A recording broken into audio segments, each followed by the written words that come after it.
2 category தான் இருக்கு. நம்ம எந்த கேட்டகரியில இருக்கோம்? ஏன்னா நமக்கு இயேசுவை நல்லா தெரியும். நான் ஆண்டவர்ட்ட போய் நான் ஒவ்வொரு டைமும் சர்ச்சில் வச்சு நான் என்ன சொல்றேன்னா, ஒரு நல்ல ஒரு வார்த்தை வரும்போது, இயேசு கிறிஸ்துவோட அன்பை நான் ருசிக்கும் போது நான் ஒரு வார்த்தை சொல்லிடுறேன். அப்ப நான் இன்னில இருந்து நான் மினிஸ்ட்ரி பண்றேன்ப்பா, இன்னில இருந்து நான் ஜெபிக்கிறேன்ப்பா, இன்னில இருந்து நான் பைபிள் வாசிக்கிறேன்ப்பா, இன்னில இருந்து என்னுடைய வாழ்க்கையை நான் மாத்துறேன்ப்பான்னு சொல்லி சொல்றோம். ஆனா செய்யாம போயிடும். ஆனா மனசுல குத்தப்பட்டு இருதயத்துல உண்மையா ஒரு முடிவு எடுக்கும் போது நம்ம யோசிச்சிருப்போம், இல்ல இயேசுக்காக நம்ம என்ன ஊழியம் பண்ண போறோம், ஆண்டவருக்காக நம்ம என்ன செய்ய போறோம், நம்மளால முடிஞ்சதை செய்வோம்னு யோசிச்சிருப்போம். ஆனா தேவனுக்காக உண்மையா செய்யறவங்க நிறைய பேர் இருக்காங்க. அதுல அடுத்த வருஷம் இப்படியா இருக்கும். என்ன அப்படின்னா, இவ்விதமாய் எவன் தகப்பனுடைய சித்தத்தின்படி செய்தவன் என்று கேட்டார், அதற்கு அவர்கள் மூத்தவன் தான் என்றார்கள். அப்பொழுது இயேசு அவர்களை நோக்கி, ஆயக்காரரும் வேசிகளும் உங்களுக்கு முன்னே தேவனுடைய ராஜ்யத்தில் பிரவேசிக்கிறார்கள் என்று மெய்யாகவே உங்களுக்கு சொல்கிறேன். அல்லேலூயா.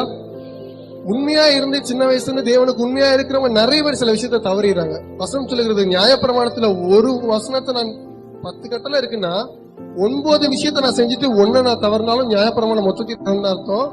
9 விஷயத்த தவறிட்டு நான் 1 செஞ்சாலும் நியாயப்பிரமாணத்தை தவறுன்னு அர்த்தம். நான் தேவனுக்கு நான் ஃபாலோ பண்றேன்னா, I have decided to follow Jesus and not turning back. நான் திரும்பி பார்க்க கூடாது. உலகம் எனக்கு பின்னாடி தான் இருக்கு. இது வாலிபை கூடுகை அப்படின்றதால இந்த காரியத்தை நான் சொல்றேன். எனக்காக செய்யறேன்னு சொல்லி செய்யாம போறதை காட்டிலும், நீங்க இதுவரைக்கும் நான் ஆண்டவருக்காக எதுவுமே செய்யலன்னு நினைச்சு திரும்ப ஆண்டவருக்காக நீங்க ஏதாவது செய்யணும்னு சொல்லி ஒரு அடி எடுத்து வச்சா, அப்ப உங்களுக்கு 1000 ஸ்டெப் எடுத்து வைப்பார். அல்லேலூயா, அல்லேலூயா.